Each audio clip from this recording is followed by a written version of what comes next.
Hello every one, இந்த வீடியோவில் நம்ம ஷூட் அண்ட் ஷூட் ஹவ் இதுக்கான டிஃபரன்சியேஷன் என்ன அப்படின்னு ரொம்ப ரொம்ப சிம்பிளா தெரிஞ்சுக்கலாம். ஓகேவா?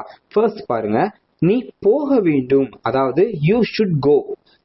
எக்ஸாம்பிளுக்கு ஒரு ஆபீஸ்ல மீட்டிங் நடக்குது, அப்படி இல்லைன்னா பர்த்டே பார்ட்டி நடக்குது அப்படின்னு வச்சுக்கோங்க. அந்த விஷயத்துல கண்டிப்பா கலந்துக்கணும். அந்த டைம்ல தான் வந்து யூ ஷுட் கோ, நீ கண்டிப்பா கலந்துக்கணும். அதனால நம்ம ஷூட் அப்படிங்கிற வேர்டை வந்து நம்ம பயன்படுத்துறோம். ஓகேவா? செகண்ட் பாருங்க, நீ போயிருக்க வேண்டும், அதாவது கடந்த காலத்துல யூ ஷுட் ஹேவ் கான். எக்ஸாம்பிளுக்கு அதே சொல்லலாம்.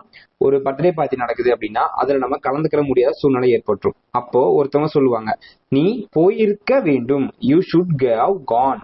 நீ அந்த பர்த்டே பார்ட்டில கலந்துருக்கலாம் அப்படிங்கிறதுக்காக தான் நம்ம யூ ஷுட் ஹேவ் கான் அப்படின்ற சென்டென்ஸை நம்ம பயன்படுத்துறோம். ஓகேவா? ஸோ இதுல வந்து பாருங்க, கான் அப்படிங்கிறது பாஸ்ட் டென்ஸ், நடந்து முடிஞ்ச விஷயத்தை சொல்றதுக்கு தான் கான் அப்படிங்கிற வேர்ட் நம்ம பயன்படுத்துறோம்.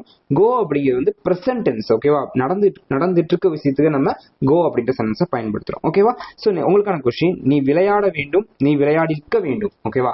ஸோ இதுக்கான இங்கிலீஷ் சென்டென்ஸ் என்ன வரும் அப்படின்னு உங்களுக்கு தெரிஞ்சு அப்படின்னா கமெண்ட்ல சொல்லுங்க. இந்த வீடியோ பிடிச்சுன்னா சப்ஸ்கிரைப் பண்ணி ஃபாலோ பண்ணிக்கோங்க. அப்பதான் எனக்கு ஒரு மோட்டிவேஷனா இருக்கும். Okay, thank you.